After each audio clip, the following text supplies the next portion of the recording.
I'm just going to do a quick update video on my cheap siding repair. I'll have a link down below to the full video. I linked to all the products I used.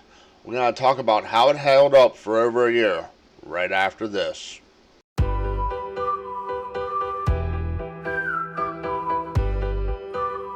It's the Aqua Seal Versatile Waterproof Tape.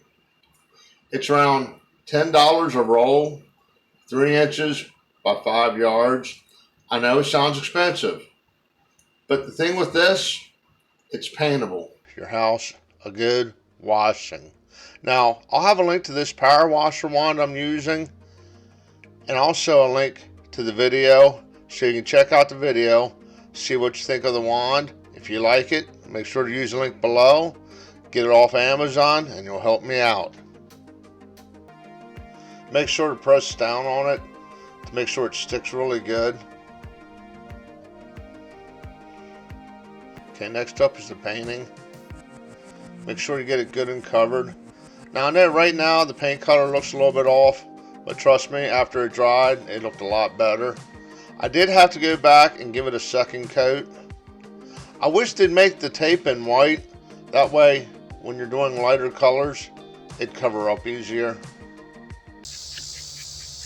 Okay, over here you can see on this side of the house I have a bunch of algae growth, but it held up well. Here's another one. Probably end up having to replace. It's funny, it's where the paint's peeling off is where it's coming loose. The one down here on the corner is holding up. Okay, on this side of the house, there ain't no algae, but you can see where the paint came off. I don't know if it's the tape's fault or if it's the paint's fault, but it did come off, but the tape's holding on well, as you can see. Now, I still think this is a great quick fix.